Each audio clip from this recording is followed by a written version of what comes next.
Hello everyone, welcome to our channel. This is the fourth video of the series of quantum mechanics. अभी तक 3 videos जो आपने देखी हैं, उन वीडियोस में वी हैव स्टडीड कि क्वांटम मैकेनिक्स एक्चुअली वर्क कैसे करती है, मतलब हम कैसे क्वांटम मैकेनिक्स की को अप्लाई कर सकते हैं to solve the value of observables of a system. तो हम डिस्कस कर रहे थे क्वांटम मैकेनिक्स के पोस्टुलेट्स. उसमें से हम 3 पोस्टुलेट डिस्कस कर चुके हैं. आज के लेक्चर में हम पोस्टुलेट नंबर 4th और 5th डिस्कस करेंगे. Along with that, we will discuss miscellaneous problems. अभी तक हमने जितनी भी क्वांटम करी है उन सब पे बेस्ड हम लोग miscellaneous problems को डिस्कस करेंगे. So let's start talking about the postulates. Last lecture में हमने थर्ड पोस्टुलेट किया था, that was related to the eigen functions और eigen values. आज के लेक्चर में हम फोर्थ पोस्टुलेट डिस्कस करेंगे, that fourth postulate number 4. Okay, so अब ये पोस्टुलेट अगर हम सीक्वेंस वाइज पोस्टुलेट्स पढ़ रहे हैं तो वो एक क्या करे, एक पैटर्न फॉर्म कर रहे हैं. पहले हमने देखा वेव फंक्शन क्या है, फिर हमने देखा ऑपरेटर्स क्या है, फिर थर्ड में हमने देखा वेव फंक्शन और ऑपरेटर्स को कलेक्टिवली यूज कैसे किया जाता है. तो अभी लास्ट लेक्चर में हमने जब देखा तो वी हैव सीन की काइनेटिक एनर्जी तो हमने कैलकुलेट कर ली, मोमेंटम कुछ भी we can calculate. Now what is the need of this fourth postulate. अगर 3 पोस्टुलेट में से ही हमारे ऑब्जर्वेबल्स की वैल्यूज आ रही थी तो इस फोर्थ पोस्टुलेट की जरूरत क्या थी. तो टॉकिंग अबाउट दैट, देखो अगर आपको याद हो लास्ट लेक्चर में हमने क्या किया था, px को अप्लाई किया था वेव फंक्शन पे, और वो वेव फंक्शन क्या था, px that was root 2 by L sin pi x by L. This we have discussed in the last lecture कि ये जो है हमारे पास इसको जब हमने इसे अप्लाई किया तो ये आइगन फंक्शन नहीं आ रहा था. ये जो फंक्शन है that was not an eigen function, किया था ना हमने डिस्कस. तो अब ये जो वेव फंक्शन है, ये वेव फंक्शन होता है पार्टिकल इन अ बॉक्स का, particle in a one dimensional box, that we will discuss in the next lectures. तो अब पार्टिकल इन अ बॉक्स है, एक बॉक्स है, उसके अंदर मैंने पार्टिकल को फिक्स कर दिया. तो अब मुझे क्या करना है, उसका मोमेंटम निकालना है. एक मेथड हमने सीखा कि आइगन वैल्यूज वाला, हम अगर ये आइगन फंक्शन की तरह एक्ट कर जाता है तो हम जो आइगन वैल्यू आती है वो हमारा मोमेंटम है. But the problem lies in the fact, what if ये आइगन वैल्यू फंक्शन है ही नहीं. किया ना हमने लास्ट लेक्चर में कि this was not an eigen function. तो अब क्या करेंगे, अब इसके लिए हमें जरूरत पड़ती है पोस्टुलेट नंबर 4 की. अकॉर्डिंग टू दिस पोस्टुलेट, अगर तो कोई फंक्शन आइगन फंक्शन है तब तो हम ऐसे कैलकुलेट कर सकते हैं उस ऑब्जर्वेबल की वैल्यूज. बट अगर वो फंक्शन आइगन फंक्शन नहीं है तो इन दैट पर्टिकुलर केस ये तो हमारा हो गया फेल. तो वहां पे अगर हमें किसी भी ऑब्जर्वेबल की वैल्यू कैलकुलेट करनी हो, you will write it down the same way you can write it down according to this postulate. If the value of observable cannot be calculated using the eigen function, then we can calculate it using this method. तो let's suppose मेरे को क्या करना है, observable की value calculate करनी है. मेरा ए है, कुछ भी है ऑपरेटर ए, इसके कॉरेस्पॉन्डिंग मुझे वैल्यू कैलकुलेट करनी है. So the next, now because eigen functions fail, तो हम इसको कैसे कैलकुलेट करेंगे, Sai star A Sai d2 by psi star psi d2. ये है हमारे पास एक फॉर्मूला, किसके लिए, कैलकुलेट करने के लिए किसी ऑब्जर्वेबल की वैल्यू जब हमारे पास आइगन फंक्शंस फेल हो जाते हैं. अब यहाँ पे टर्म्स का मतलब क्या है, क्या कैलकुलेट करना है, वो उसका average value. This symbol we use for average value. A is the same operator, momentum निकालना है तो मोमेंटम को ऑपरेटर पुट किया, काइनेटिक एनर्जी निकाली तो काइनेटिक एनर्जी को ऑपरेटर पुट किया. psi is the wave function that we have chosen. वो अब देखो आइगन पे तो अप्लाई नहीं था, बट यहाँ तो हम सॉल्व कर सकते हैं. ये हो गया उसका कॉम्प्लेक्स कॉन्जुगेट. इसकी इंटीग्रेशन करनी है इस वॉल्यूम एलिमेंट में between the desired limits. Now the limits can be anything, 0 to L, 0 to A, infinity to infinity, कुछ भी लिमिट्स हो सकती हैं. और इसको डिवाइड करना है साई स्टार साई d2 से. ठीक है, तो अगर आइगन फंक्शन फेल होते हैं तो ऐसे कैलकुलेट करते हैं. इसमें एक स्पेशल केस है, अगर मेरा जो वेव फंक्शन है साई वो नॉर्मलाइज्ड है. वेव फंक्शन कैसा है, नॉर्मलाइज्ड. नॉर्मलाइज्ड होने का मतलब क्या है, we have discussed it in the previous class ना, कि ये जो है हमारे पास अगर ये नॉर्मलाइज्ड हो जाएगा तो this value will become equal to 1. In that particular case जो ए ऑब्जर्वेबल की वैल्यू है वो सिर्फ इतनी रह जाएगी, ठीक है। This is the case when the wave function is normalised. So on the basis of these factors, मतलब फोर्थ पोस्टुलेट में हमने क्या किया, आइगन वैल्यूज फेल हो गई और हमने फिर ये मेथड यूज किया। अब देखने में आपको लग रहा होगा कि ये कितनी कॉम्प्लेक्स मैथमेटिक्स है, पहले ऑपरेटर पुट किया, वेव फंक्शन पे लगाया, फिर कॉम्प्लेक्स कॉन्जुगेट से मल्टीप्लाई किया, फिर इंटीग्रेशन की, फिर सॉल्व किया। एक्चुअल में this is a very complex mathematical like solution इसका बहुत लेंथी जाता है, बट इसको हम डिस्कस करेंगे वेरिएशन प्रिंसिपल में। वेरिएशन प्रिंसिपल जब हम अप्रोक्सीमेशन मेथड्स डिस्कस करेंगे, उसमें हम एक अप्रोक्सीमेशन मेथड डिस्कस करेंगे, that will be the variation principle. और अगर मैं आपको बार बार बोलूं कि क्वांटम में कॉम्प्लेक्स मैथमेटिक्स है, अभी तक जितना भी मैथमेटिक्स हमने किया बेसिक था, जो ज्यादा कॉम्प्लेक्स मैथमेटिक्स आता है वो वेरिएशन प्रिंसिपल में ही आता है। तो that we will discuss in the last lectures. अभी के लिए सिर्फ आपको ये पोस्टुलेट याद रखना है। To summarise we will say, अगर वेव फंक्शन आइगन वैल्यू से नहीं कैलकुलेट होता तो ऐसे कर लेंगे। Okay, so this is about the fourth postulate of quantum mechanics. Next we have is postulate number 5.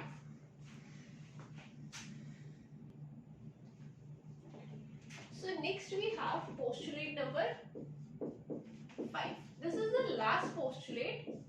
According to this postulate, ये postulate अभी देखो, अभी हम सीक्वेंस में पढ़ रहे थे, फोर्थ पोस्टुलेट में हमने वो डिस्कस किया कि अगर आइगन वैल्यूज फेल हो जाती है तो हम क्या करेंगे। Fifth postulate deals with the time-dependent Schrodinger wave equation. It deals with the time-dependent Schrodinger wave equation. ठीक है, तो अभी पहले हम डिस्कस कर लेते हैं कि what is Schrodinger wave equation. Schrodinger wave equation was named by was named on the scientist, जिसने जो मेन जो भी क्वांटम का बेसिक आइडिया है वो सब everything was given by Schrodinger।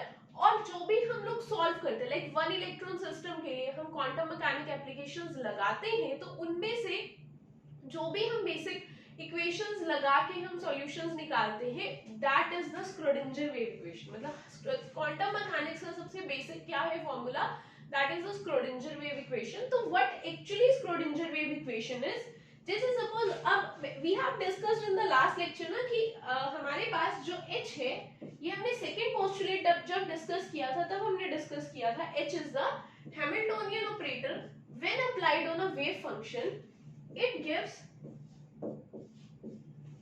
ये हम डिस्कस कर चुके हैं कि this is Hamiltonian operator, this is the total energy operator, total energy operator. और Hamiltonian operator is actually a Hermitian operator, या मतलब ये आइगन वैल्यूज को सेटिस्फाई करता है।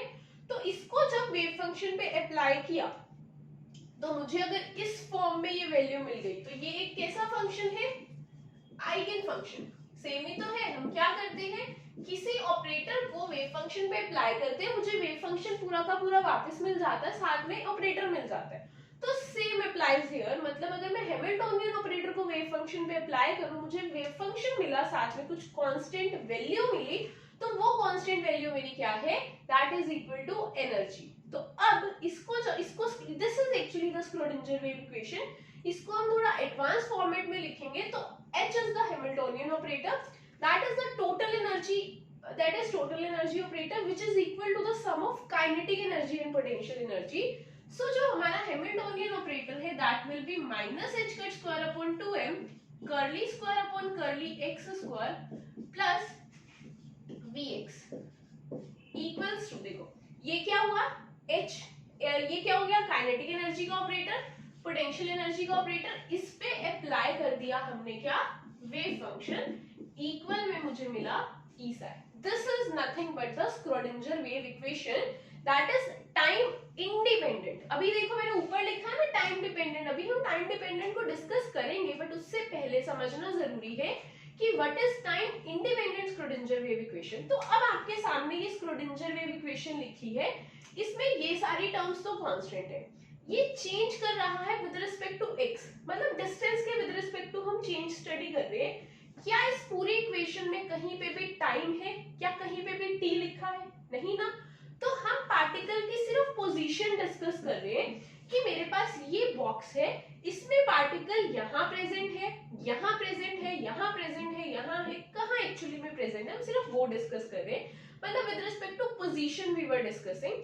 बट एक्चुअल में आप खुद सोचो, पार्टिकल है, इलेक्ट्रॉन है, रेस्ट पे तो होगा नहीं, वो क्या करेगा, टाइम के साथ भी मूव करेगा। तो ये जो इक्वेशन है दिस इज टाइम इंडिपेंडेंट, इसमें टाइम नहीं लिया, बट एक्चुअल में हमारे पास एक और फॉर्म होती है स्क्रोडिंजर वेव इक्वेशन की, that is time dependent Schrodinger wave equation. और उस पर्टिकुलर इक्वेशन में, टाइम डिपेंडेंट स्क्रोडिंजर इक्वेशन में, हम लोग टाइम का भी फॉर्मेट लाइक टाइम का भी कोऑर्डिनेट कंसीडर करते हैं। So if any wave function या any particle evolves time, you can write it down. If any wave function evolves change with time, then it is explained using time dependent Schrodinger wave equation, which is given under. So this is the time dependent Schrodinger wave equation. देखो उससे थोड़ी सी different है, the only difference is h is the Hamiltonian operator. Same यहाँ पे जो wave function है वो x का फंक्शन तो है, मतलब वो x पे तो डिपेंड करेगा, along with that ये जो वेव फंक्शन है ये टाइम पे भी डिपेंड करता है। और talking on the right hand side, this is constant, again the change in wave function is noted down with respect to temperature, क्योंकि आपको पता है जब हैमिल्टोनियन ऑपरेटर किया तो इसके अंदर curly square over curly x square वाली टर्म तो आ गई, मतलब x के विद रिस्पेक्ट टू चेंज हमने यहाँ देख लिया और टाइम के विद रिस्पेक्ट टू चेंज हमने यहाँ देख लिया। सो this is the time dependent Schrodinger wave equation. But the best part is ये जो है ना ये इक्वेशन ये बहुत कॉम्प्लेक्स है, लाइक जब हम इसको सॉल्व करते हैं तो जो इसके सॉल्यूशंस आते हैं वो काफी कॉम्प्लेक्स होते हैं। तो ये जो पार्ट है particularly time dependent Schrodinger wave equation का, this is never asked in any competitive exam. ज्यादा से ज्यादा आपसे ये पूछ लिया जाएगा कि what is time dependent Schrodinger wave equation. ये जो इक्वेशन लिखी है आपको बस इसकी फॉर्म याद होनी चाहिए कि हाँ इसको हम ऐसे लिखते हैं, अदरवाइज इसका फर्दर सॉल्यूशन, इसका एप्लीकेशन आज तक किसी कॉम्पिटिटिव एग्जाम में नहीं पूछा गया, बिकॉज इसके जो सॉल्यूशंस है वो काफी ट्रिकी है। So that's about the postulate of quantum mechanics. तो अभी तक हम 5 पोस्टुलेट कर चुके हैं। उन पोस्टुलेट के बेसिस पे या जो भी हमने बेसिक इंट्रोडक्शन की है उसके बेसिस पे next we will discuss some questions. So this is the question, previous year question है ये, आपको जब हर्मिशियन ऑपरेटर्स डिस्कस करवाए थे तो मैंने प्रैक्टिस के लिए दिया था। क्या है question, identify operator that is not Hermitian, वो ऑपरेटर बताओ जो हर्मिशियन नहीं है। तो इस पे हम अप्लाई करके देखते हैं। हर्मिशियन के लिए हम क्या करते हैं, इनका डेगर लेते हैं, तो डेगर लेंगे, h जो कांस्टेंट है डेगर से बाहर आ जाएगा, h cut, and we have 1 upon iota dagger and we have d by dx का डेगर।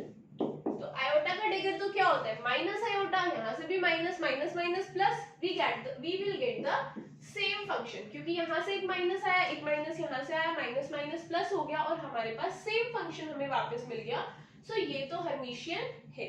Talking about this particular wave function, इस पे जब हमने डेगर अप्लाई, ऑपरेटर पे डेगर अप्लाई करा तो ये है डबल डेरिवेटिव, एक बार डी बाई डी एक्स फिर दोबारा से D by D x.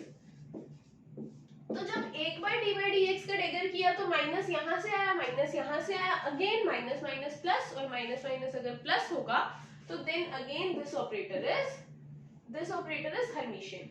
Talking about this particular operator, ये तो हमने चेक किया कि हमें सेम रिजल्ट देगा, बट यहाँ से मुझे माइनस मिलेगा। So we have minus iota d curly square over curly x square. तो पहले ये प्लस था, बाद में मुझे माइनस मिला। सो this operator is anti Hermitian in nature, और अगर ये ऑपरेटर एंटी हर्मिशियन है तो ऑब्वियसली हर्मिशियन नहीं है। So this is the correct answer, all these are Hermitians. अब ये x स्क्वायर हुए तो जब डेगर अप्लाई करते हैं x square, so this is also Hermitian. तो मेरे को चेक करना है कि जो हर्मिशियन नहीं है, so the correct answer is option number C, this particular operator is not Hermitian in nature. So the next question we have, this is a question of June 2012 exam. इस question में हमारे पास क्या है, the statement given is for any operator A and its adjoint A dagger. The incorrect statement is, you have to choose the incorrect statement. The statements given are, first is A dagger is Hermitian. ये क्या है हमारे पास, this is Hermitian. B क्या है, that is A dagger plus A dagger A, this is Hermitian. Third is A plus A dagger is Hermitian. Minus A dagger is Hermitian. ये 4 statements है, आप इसको पोज करके खुद से एक बार ट्राई कर सकते हैं क्वेश्चन को, then you can just tell the answer कि आपका आंसर करेक्ट है या नहीं। So we will discuss this problem. क्या है, कोई भी ऑपरेटर ए है, उसका हर्मिशियन, उसका ये दिया हुआ डेगर लगा के, तो हमें चेक करना है कि कौन सी स्टेटमेंट इनकरेक्ट है। तो पहले देखो ए डेगर, हम कैसे चेक करते हैं हर्मिशियन, इस पे डेगर अप्लाई करके। तो जब इस पे डेगर अप्लाई करा तो एक बार तो ये ऐसे ओपन होगा, फिर ये ए डेगर, हमने किया था ना जब मल्टीप्लाई होता है तो रिवर्स होके ओपन होता है। So that is A dagger. Start किससे किया, ए डेगर से, मिला क्या, A dagger. So this operator is Hermitian in nature. तो ये स्टेटमेंट तो है करेक्ट, ठीक है। आगे क्या है, A dagger plus A dagger A is Hermitian. तो इस पे हम लोग डेगर अप्लाई करके देख लेते हैं। तो जब हम इस पे डेगर अप्लाई करेंगे, एक बार ये इधर चला जाएगा, ए डेगर प्लस ए डेगर ऐसे गया। अब इसको सॉल्व करो, देखो ऊपर तो हमने सॉल्व किया, ये भी हर्मिशियन है, same if you will apply this will also come out to be Hermitian. So this is Hermitian, ये भी करेक्ट है। ए प्लस ए डेगर, क्या ये हर्मिशियन है, चेक करते हैं। इस पे डेगर लगाओ, इस पे जब डेगर लगाया तो एक बार ये इस पे चला जाएगा, मुझे मिला ए डेगर, फिर दोबारा से इस पे लगाया, डबल डेगर इज ए। अब ए प्लस ए डेगर प्लस ए, चाहे 3 प्लस 4 करो चाहे 4 प्लस 3 करो, सेम आता है ना, क्योंकि बीच में प्लस है। अगर बीच में कोई और साइन होता तो जरूरी नहीं है ऐसा ये चीज एप्लीकेबल होती है, लेकिन अगर प्लस है तो चाहे ए प्लस ए डेगर करो चाहे ए डेगर प्लस ए करो, it will always give the same answer. So this is also Hermitian. Last part है हमारे पास, that is A minus A dagger का डेगर निकालना है। तो एक बार तो क्या जाएगा ए डेगर, दूसरी बार क्या जाएगा ए डेगर का dagger. So that is A dagger minus A. अब स्टार्ट किससे किया, ए माइनस ए डेगर से, और लास्ट में क्या मिला है हमें, लास्ट में we have a dagger minus a. तो solving it we will get, यहाँ पे माइनस कॉमन लेंगे तो हमें मिलेगा a माइनस ए डेगर। सो जिससे स्टार्ट किया था उसका नेगेटिव मिला, सो दिस इज एंटी हर्मिशियन। और अगर ये एंटी हर्मिशियन है तो ऑब्वियसली हर्मिशियन नहीं है। सो दिस स्टेटमेंट जिसमें बोला गया कि ये हर्मिशियन है, this is incorrect. So this is the correct option, because हमें इनकरेक्ट स्टेटमेंट ही चूज करनी है।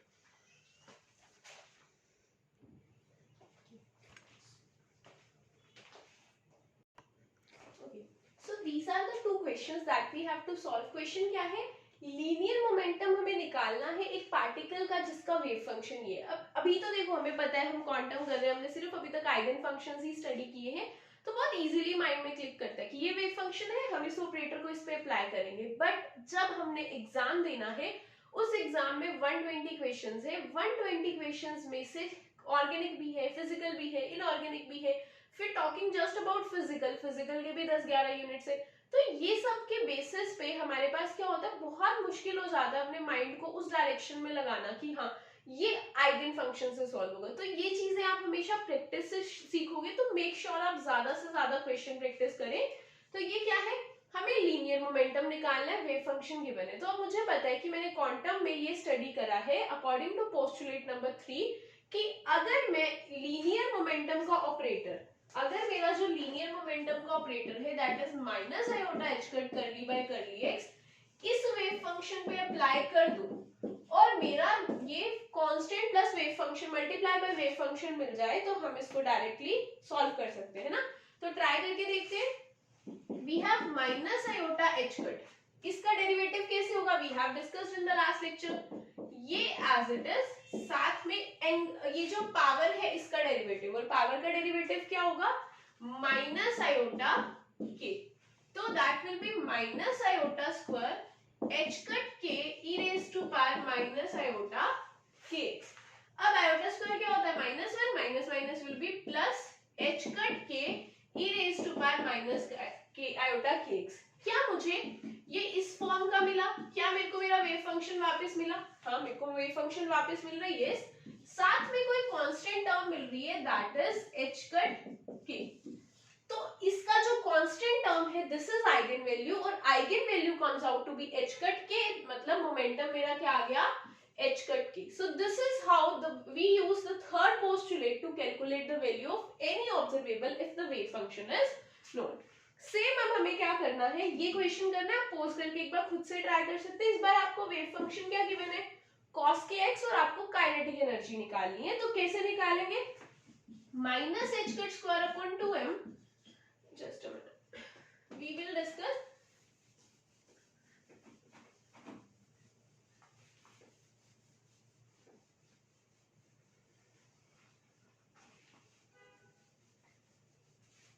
We have minus h cut square upon 2m curly square upon curly x square और cos x। क्या करना है?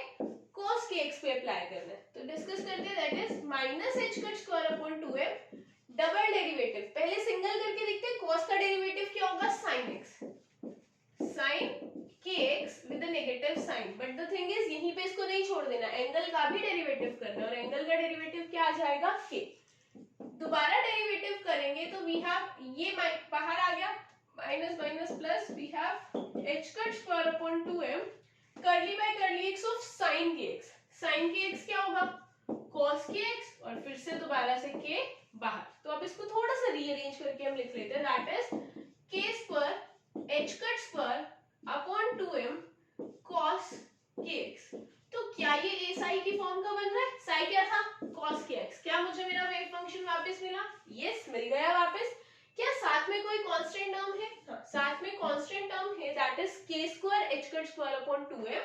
और ये जो कांस्टेंट टर्म है this is nothing but the eigen value. Eigen value क्या देती है हमें? अगर हमने काइनेटिक एनर्जी का ऑपरेटर अप्लाई करा है तो this is what? This is the kinetic energy. Okay, so this type of questions are asked in the exam again and again. और ये स्टैंडर्ड बुक्स के क्वेश्चंस है, तो चांसेस आर कि आपको एग्जाम में एग्जैक्टली सेम स्टेटमेंट भी मिल जाए, बिकॉज स्टैंडर्ड बुक से ही उठाए होते हैं ना questions.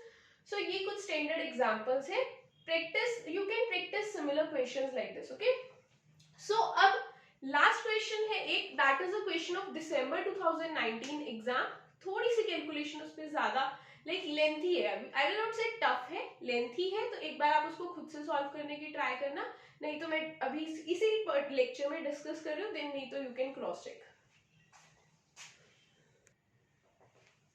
So this is the question. This is the question of December 2019 exam. But it says function which is not eigenfunction of the indicated operator. हमें ना operators given है ये, functions given है ये, हमें क्या करना है? हर एक फंक्शन को ऑपरेटर पे अप्लाई करके देखना है और चेक करना है कि क्या ये आइगन फंक्शन है या नहीं।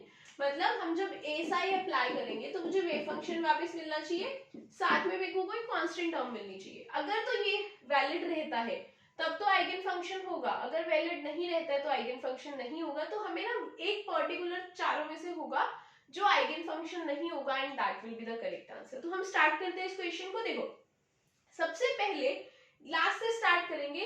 D square by D x square को अप्लाई करना है e raise to power 4 iota x पे। ठीक है, तो इतना तो हमें, देखो सॉल्व करने को we can completely solve, but हमारे पास एग्जाम में हमें टाइम भी तो सेव करना है।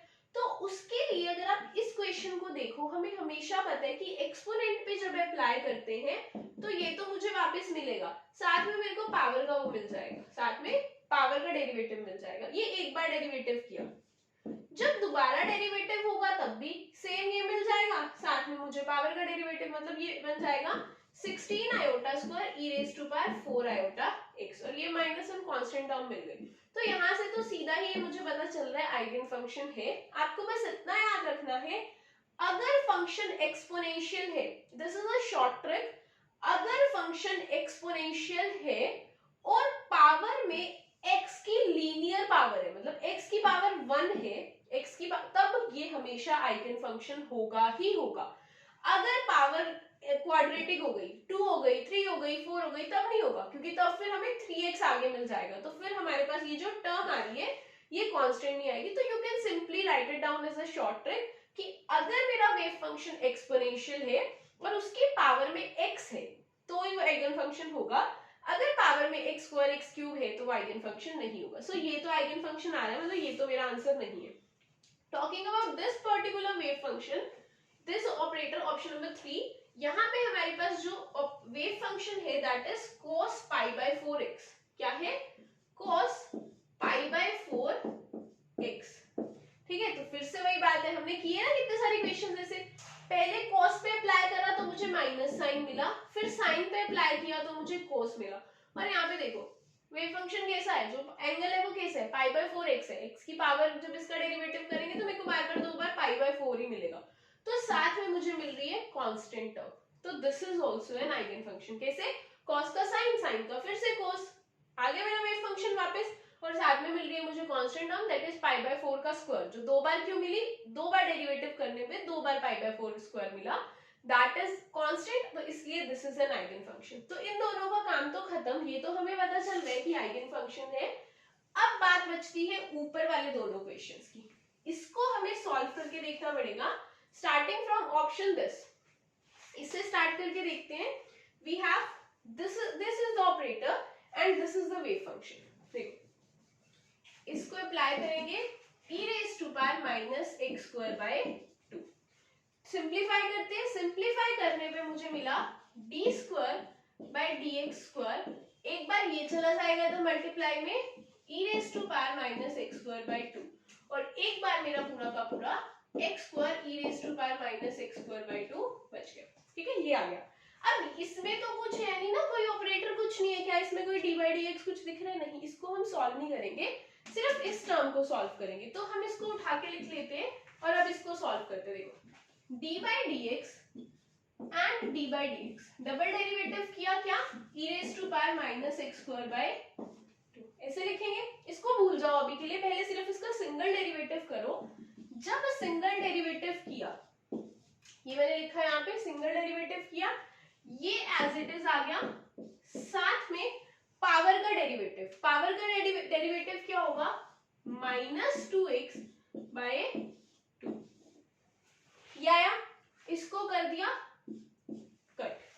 ठीक है, तो फाइनल जो मेरे पास बचा that is d/dx of -x e⁻⁻x² by 2, ये बचेगा फाइनल टर्म। अब हमें क्या करना है, इसका एक और बार डेरिवेटिव करना है, तो चेक करते हैं कि इसका डेरिवेटिव क्या आएगा।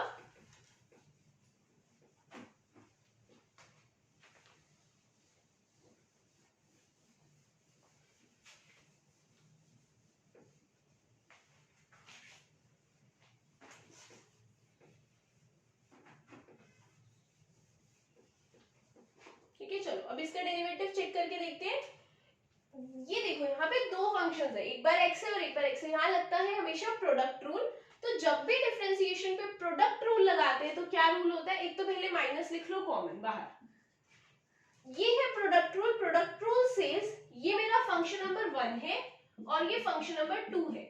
एक बार first function as it is, मतलब x as it is, minus तो बाहर चलेगा ही चलेगा, x एज इट इज, इसका डिफरेंशिएशन, इसका डिफरेंशिएशन क्या होगा, -x किया ना हमने, 2x आ जाएगा, ये सेम ही तो आ जाएगा, -x e⁻⁻x² बाय 2, फिर आएगा प्लस साइन, और अब इसको एज इट इज रखना है, साथ में x का differentiation that will be 1। Okay, तो अब इसको सॉल्व कर लेते हैं। We will get plus x² e⁻⁻x² by 2 plus e⁻⁻x² by 2, और साथ में मेरी जो टर्म थी that was plus x² e⁻⁻x² by 2, ये आया। अब देखो क्या यहाँ पे कोई टर्म कैंसिल हो रही है, नहीं ना, टोटल सॉल्व करके मेरे पास ये आ जाएगा,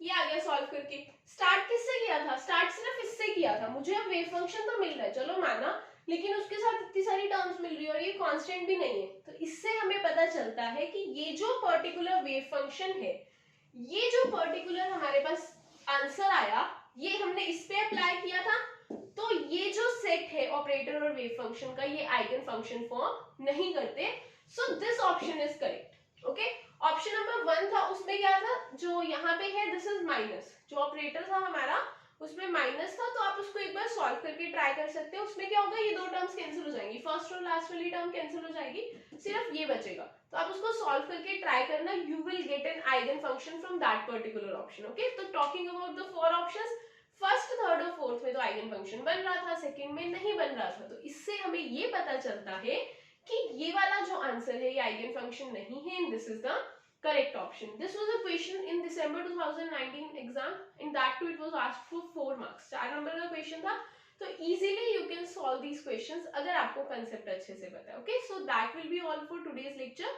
नेक्स्ट लेक्चर में हम लोग अभी जो हमने ऑपरेटर्स डिस्कस किए, that was like kinetic energy operator, momentum operator. Next lecture में हम कुछ पर्टिकुलर ऑपरेटर्स डिस्कस करेंगे, दैट इज कॉम्यूटेटर्स डिस्कस करेंगे, हम एंगुलर मोमेंटम ऑपरेटर डिस्कस करेंगे, spin angular momentum operator discuss करेंगे. और उसमें एग्जाम में बहुत क्वेश्चंस आते हैं, आपको शॉर्ट ट्रिक भी बताई जाएगी उसको सॉल्व करने का, इलोंगेटेड मेथड भी बताया जाएगा. सो उसके लिए you have to watch the next video. So that will be all. Thanks for watching.